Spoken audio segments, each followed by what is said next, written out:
How's it going, people of the Marvel Universe? Welcome to my WandaVision episode 8, the penultimate episode breakdown and review. We have got a lot to talk about today. There's so many revelations in this episode. I would say we learned almost like 80-ish% of the answers we were seeking. Elizabeth Olsen, Paul Bettany, Catherine Hahn, everyone was just fantastic, and I will rave about this in a conclusion, if you will, at the end. But let's get straight into the breakdown. But before we do, I would really appreciate it if you click the like button if you enjoy the WandaVision reviews, and yeah, subscribe for more and more Marvel coverage in the future. So just like everybody thought with Agatha all along, we start in Salem, Massachusetts, 1693. I don't know why I'm getting that back to front. And I really enjoyed this. It was a really interesting backstory for Agatha. It's still slightly ominous, but the crystal clear, transparent motive behind Agatha is her kind of obsession with power. And that's the whole kind of springboard into this episode. She's desperate to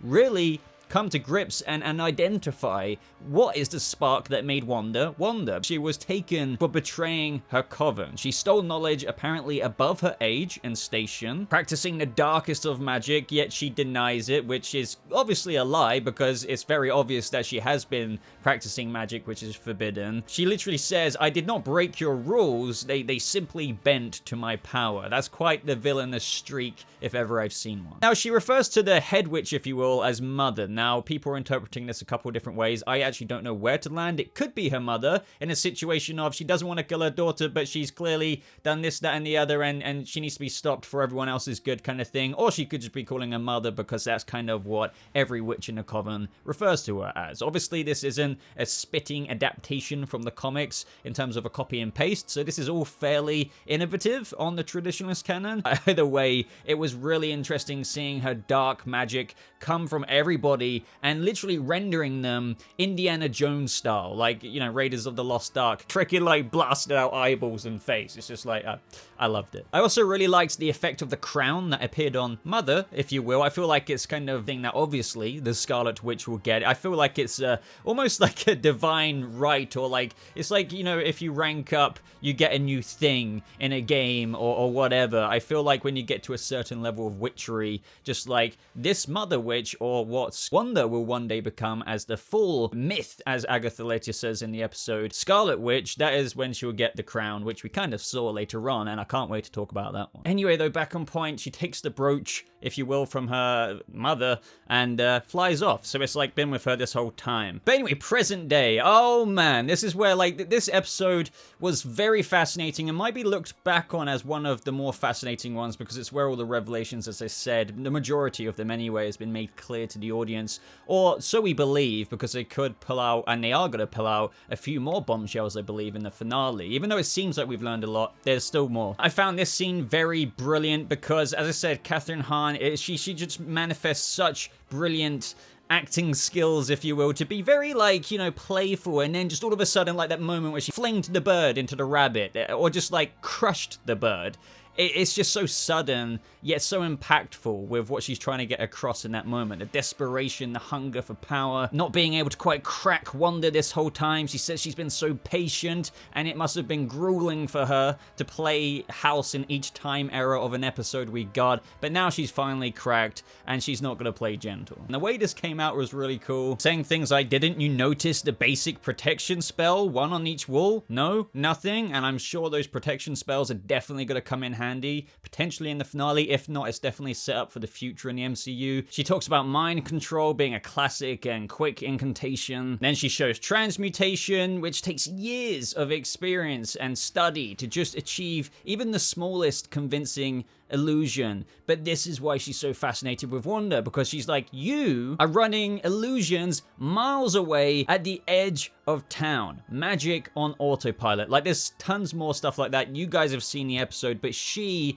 is just desperate to find out how Wanda is doing this. And I think she does believe that Wanda technically doesn't really even know, which makes it even more compelling for her with such conviction to find out, because, well, we all kind of know what draws Agatha because we all saw what she did to her coven in 1693. Let's talk about Pietro for a second, because we do get an answer, kind of, because I feel like this can still be interpreted, and we didn't really see him in this episode, unlike we did see him with Monica at the end of the previous episode in the after credits. So for example, when she was talking about the fake Pietro or Fietro, I mean, come on, Agatha, stop rubbing it in. She states that necromancy was a non-starter, so like actually bringing him back because he's dead with holes in him, and literally she keeps rubbing it in, and all the time we see Elizabeth Olsen's Wanda just crumbling. This whole episode was torturous for her, and I can't wait to get into that because I teared up so many times. But when she states that he was just her eyes and ears, it doesn't really solidify, okay, well, if he was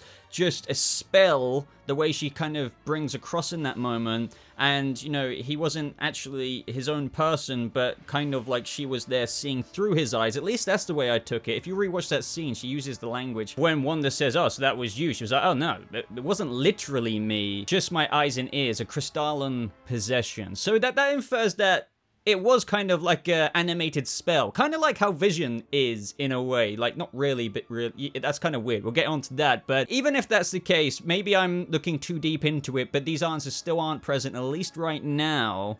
That how would she, even if was trying to conjure a spell of Wanda's brother, did she get the look of the Fox's X-Men version?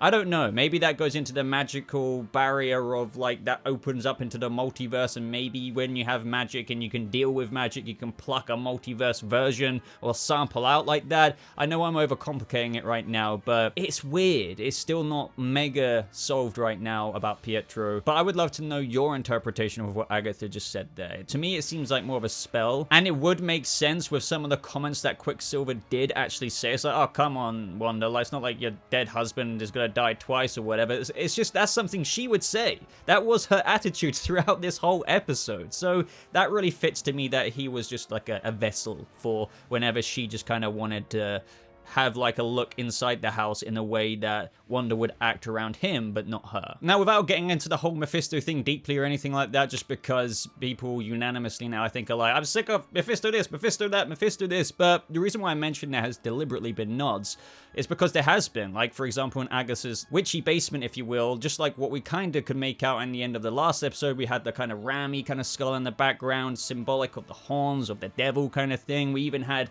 devilish faces engraved into the walls, blatant nods. So you could still argue there's some kind of, like, wherever Agatha is summoning this dark magic from, could be like the plane of existence, if you will, within the MCU that they might introduce, where, you know, not only does she get the Darkhold from, she's really just kind of been imbued with that dark power, which would make sense, which is why everyone thought it would kind of go that way anyway, right? But at the same time, I do understand it bringing Mephisto, even though this is MCU, to a show, it's kind of really larger than life. So that's why, for example, later on, when we had Wanda even create Westview, there was no deal with the devil there. Do you know what I mean? So it kind of makes it seem like that's going away, but I still don't want to rule out any kind of nightmare, overarching kind of thing or something like that. But yeah, either way, I just wanted to solidify that the devil is still in the details of the show, quite literally. So to dive into this even further, we take a trip down memory lane for Wanda, and as I said, this is what made the episode so spectacular in many ways, because we're revisiting the trauma of Wanda's past. This kind of gave a lot of answers for how we've got WandaVision in the first place, because we saw her mother and her father kind of struggling to make money, selling these old kind of TV shows that kind of depict the errors that we got in WandaVision. So we had like Malcolm in the Middle, the old Dick Van Dyke, which seemed to be a favorite of hers, which is where it all started in the first place. I felt like this was all done very well. It really portrayed that younger Wanda who just, that's what they did all the time, and how it helped them learn English and everything. And you can see how that made her who she is today. And man, seriously, the soft music in the episode at that point was really getting to me. I don't need to explain how music and scores and themes can really just bring out the emotion in the audience, but this did. And then all of a sudden, bam! I did not expect that. I mean, I did, but I didn't. It was just such a soft and sincere moment. And then, unfortunately, we had the Stark Industries bomb, which was an interesting pointer as well. Absolutely obliterate everything. And this was an interesting moment because she reaches out to try and do something, and you kind of have this little discussion between Agatha and Wanda. So she kind of like attempts to stop the bomb, but the bomb, in her opinion, and this is interesting because it's kind of like untapped power. In her opinion, it just kind of never went off. It was a dud. But this is when Agatha's like, what did you do? And she proposes a probability hex, which is kind of like lucking out. Like it can kind of go one way or the other, but it stopped it. In this moment, Agatha is still wondering where she got the big guns, because even if she did, as she did, the probability hex, that's still just like nothing. You know, that's more intuitive skill, instinctual magic. Which is also interesting as well, because I didn't know if she would have had the kind of natural inclination for the witch abilities, which Agatha definitely more or less confirms, because, you know, you could argue the Mind Stone just gave her everything. But later on, she says, so little orphan Wanda got up close and personal with an Infinity Stone that amplified what otherwise would have died on the vine. So you can basically translate that to the Infinity Stone obviously amplified the absolute megaton of her natural abilities, but it amplified what would have died on the vine, meaning, you know, she most likely wouldn't have ever been mentored in the way that Agatha was, for example, in the Coven back in 1693. So that's why kind of would have, yeah, she would have had some ability to an extent, but it just would have phased and died out. It wouldn't have been nurtured. So that's why she's still investigating. Okay, like, yeah, I can believe how you might have done that with the bomb, but like, how the hell did you get this Westview ability? That's crazy. And that's why she continued to keep knocking on the doors of memory lane. So that brings us to Hydra. Yeah, again, I love how villainous Agatha is. She's the perfect cocky, sarcastic, yet intimidating villain. I know I keep repeating myself throughout this review, but I think Catherine's absolutely insanely brilliant.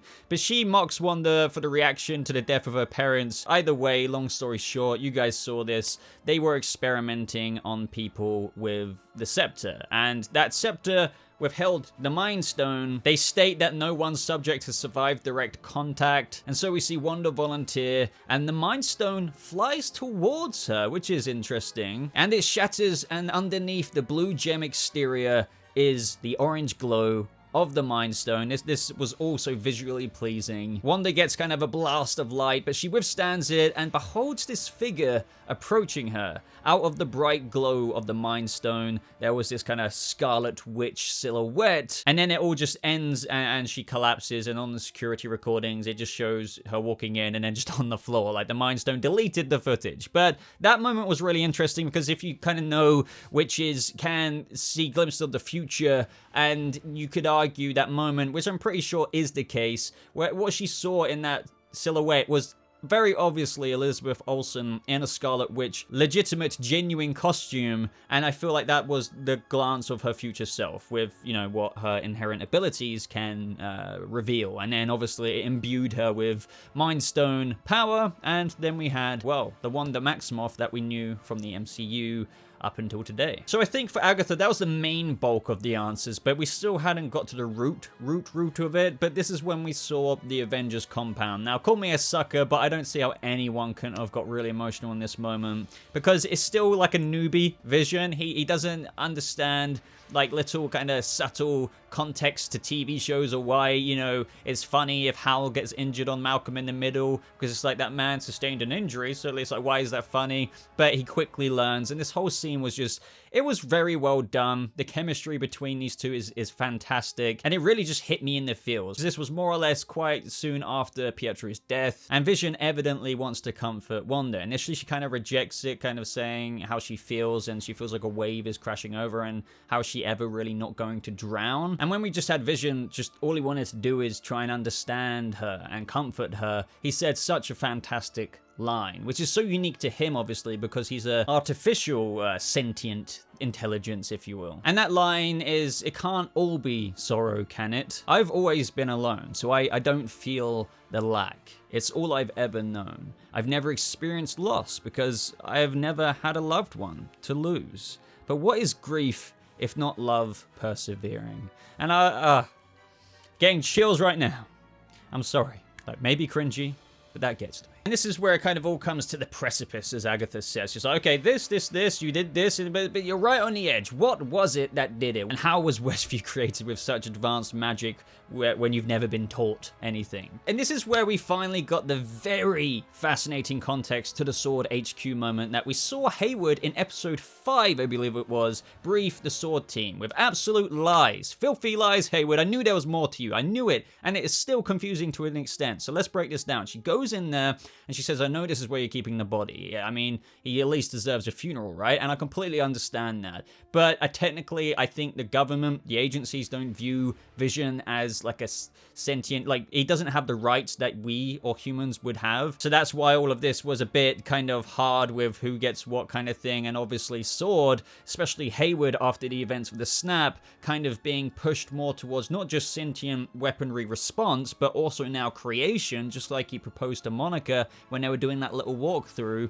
Well, as we all thought, decommissioning Vision was also about weaponizing him, especially with that after credit scene. But he couldn't have been any more insensitive to how she may be feeling, and I don't think that was just dialogue. Like, there was, if you looked at Hayward's face, he looked sinister and he wanted to provoke that response in her. I still don't quite yet know why. Is it just to give superheroes a worse name? Like he wanted her to get angry? I mean, she literally walks into that room and she's like, what are you doing? Why did you show me this? And he's just like, because you asked me to. Did you not think to give like a warning to brace herself before she went into that room? And if you get little snippets of him, he's just like that in the background. So yeah, he's definitely dodgy. And obviously there's a big reason as to why he's dodgy, because Wanda, when she went over to the table, like he told the Sword agents to back down, she couldn't feel anything or sense any semblance of energy or anything running throughout his system for some spark, literal spark of hope for him to maybe come back online somehow in the future.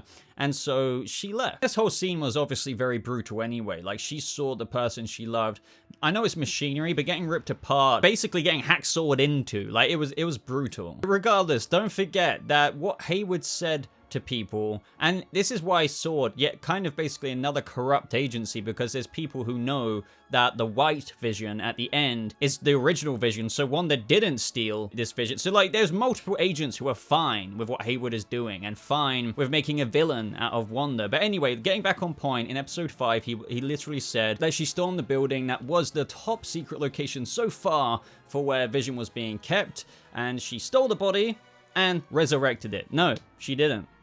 She literally didn't. I'm guessing it's just Hayward's prejudice as to why he sold it that way to the agents, because as we know after the events of Endgame, his own trauma, if you will, is just super powered people, I suppose. So it's just still rotten to do that, even if you have a stigma against people like the Avengers or heroes. It's kind of, I know this is going far, but I feel like it's borderline Baron Zemo freaking mentality there. But moving onwards, Wanda gets into her car. I instantly noticed that fold of paper on the passenger seat. I was dying to know what that was. But as we followed her going to New Jersey, she went to Westview. She drives around for a bit, sees a few of the regulars living their lives. Some you may recognize, like the mailman and whatnot. And this is when she pulls into the driveway. And we learn that this lot of space that would have been constructed into the house of their design, I assume, revealed in the letter in her car was the property deed for Wanda Maximoff and the Vision. And we got this little note written by Vision himself saying, "To grow old in, V for Vision," and a little love heart. And it's like, man, do you want to make it sting anymore? I mean, how would Vision grow old? I don't know. Maybe he would have actively researched how to get robot wrinkles, or maybe he would have just turned himself offline when Scarlet maybe turned a certain age. But technically, maybe with her chaos power, she could have made herself last hundreds of years like Agatha did, who knows. And with such anguish, Wanda walks into the space they had purchased and just breaks down and unleashes so much chaos magic it literally rewrites reality. And this is why I say no Mephisto. This is truly springing from her. Like, there's no kind of, oh, we're doing this because, you know, it's just, this is the way it is. And I'm guessing this is why, as I mentioned earlier, why some people thought that the way they're tackling it might be disappointing, but to me it isn't. It's still a very compelling story. I don't need a big evil Mephisto in the background. I still don't mind if they approach something like that to open the door, perhaps through what Agatha or whoever Agatha is serving, because we all know Agatha will basically do anything to get power. And imagine if she met like a being such as Nightmare or Mephisto. You can only imagine that she would be a yes lady, if you know what I mean. Like, yes man, I'll do whatever you want, my lord. Just give me your magic. Teach me more. Like, that's what she'll be like. So they could introduce that through all of her dark fumblings, acquiring the dark hold and whatnot. That maybe she has had contact with one of those other larger-than-life people, Mephisto, Nightmare, and that could bleed into the multiverse of madness thing. Who knows? Who knows? Not only did she rewrite reality, she literally, as we know, she didn't steal Vision, so she created him. Literally created him. Kind of, this is why I gave the comparison earlier to what Agatha did with Quicksilver, possibly. The reason why I was speculating him being a spell, and, you know, as she said, it wasn't literally me, but kind of like, you know, my eyes and ears, is kind of a similar thing, because as we've seen in WandaVision episodes so far, Vision himself isn't mega, like, he is independent, but he has reacted to the ways that Wanda has wanted him to in certain situations, or he didn't react, like saving that guy who was choking that one time until she wanted him to save. So it's kind of like a similar thing to Agatha doing things through Quicksilver. So is it, do you know what I mean by that? Would you say that's a fair comparison, or do you still feel like Vision's a slight different deviation of what Agatha was doing with bringing Quicksilver in compared to Wanda creating Vision? And so everything turns black and white, and thus her delusional and kind of fairy tale safety, if you will, begins, because she's found a home and a family again, all she's really ever wanted. But before we get to that after credits scene, I also want to talk about Hayward's motives a little bit more, because that's very interesting. We hear screams outside their house, and it's the kids, so Wanda bursts out of Agatha's bewitched house, and we see that Agatha has the kids by the neck, floating in her costume, which we only got teased with in the last episode, but now we have seen it. And she says, I know what you are. You have no idea how dangerous you are. You're supposed to be a myth, a being capable of spontaneous creation, and here you are, using it to make breakfast for dinner. And of course, this is the perspective of Agatha, who would do absolute God knows what with those abilities, which is why she's so thirsty for them. And that's basically her whole character in general. Power, power, power, gimme, gimme, gimme. She then reveals that this whole life you've made, this is chaos magic, Wanda, and that makes you the Scarlet Witch. But I want to know, like, how did this myth begin? Like, was it like a thing of a pastime for witches since they can see into the future in Marvel and in the MCU? Did witches back then see this future Scarlet Witch who was coming in the 21st century kind of thing? I feel like it's that kind of vibe. So witches for centuries have seen this ultimate Scarlet Witch, one who is meant to come, or they expect her every generation, but she still hasn't. But then she eventually does come in the 21st century, yet she doesn't realize how powerful she is. And yeah, here we are today, and Agatha is like, wow, I'm actually around when the Scarlet Witch arrived. That is who you are. You are the Scarlet Witch. So it makes sense. I feel like that's the vibe they're going for. It's kind of like a legend amongst witches because they've all got the foresight into the future. So you get my meaning there. I also love how they made Agatha look more witchy, if you know what I mean. So they kind of put a lot more eyeshadowy dark makeup around, like under the eyebrows here. So not actually like here, but here, and it kind of makes her facial structure look a little bit more crooked. She's a lot more Wicked Witch of the West kind of pimple on the nose aspect. I think they even decolored her front two teeth here as well. So she was a little bit less glamorous as what she's come across before, as much as she still was in her witchy kind of get up, if you know what I mean. I feel like when she was in her pure form, boss mode here, she was just a little bit more, yeah, you are a witch, aren't you? Even though we've had Wanda Maximoff for ages in the MCU now, it feels like ages anyway, even though we haven't had a bunch of material with her, this is still technically her origin for the character of the Scarlet Witch. And I think it's brilliant. This episode was fantastic. But before we end this video, let's talk about that end scene, because we have Hayward, Mr. Director Dickwood Hayward, and he says, we took this thing apart and put it back together again 1,000,000 times. Tried every type of power supply under the sun when all we needed was low energy directly from the source, the drone infused with Wanda's magic. Now, honestly, in a newbie little boba innocent approach, I was like, oh, maybe they found a way to bring the barrier down, because they were talking about, okay, so it's time to breach in the last episode. But I actually didn't necessarily expect him to have actually found a way to use Wanda's infused magic on the drone to be a battery supply to bring Vision back online. Holy crap. And this Vision, I think we can all tell, It's reminiscent of the kind of white Vision from the comics, who is basically more or less this Ultron-y kind of non-humane version of himself. So everything that made Vision compassionate, empathetic, you know, still robotic, but, you know, becoming more and more human the more time he spent with Wanda. Yeah, this is not going to have any of those qualities. And, oh my god, if they make us watch Wanda have to kill Vision again, please don't do that. I would prefer to have, it's kind of predictable in a sense. I say that, but it could go one of 3 or 4 ways. You know, we could have Vision versus Vision sacrificing himself to destroy the other Vision, if that makes sense, because this other Vision is potentially really dangerous. I feel like making Scarlet Witch beam Vision, even though it's an evil Vision, not her Vision technically, but it still is the body of that Vision. That would be too much. I don't know if they should do that to fans. We can't see her kill him again, even if it's not the one she remembers. But what would you prefer? Would you like to see Scarlet Witch, Wanda, freaking Ray Blast Vision's body again to kill him? Or do you think it's going to be the created Vision within the Hex? But then obviously we have Agatha to deal with, but then it's like Quicksilver is still around, because he evidently is. That's why I'm interested about the whole spell conversation I had earlier, because he went up to Monica and was like, Snoop is gonna snoop. Was that still Agatha using the eyes and ears? Like, you know, like, I feel like Quicksilver is her drone. She's, you know, droning around, and that was Agatha saying that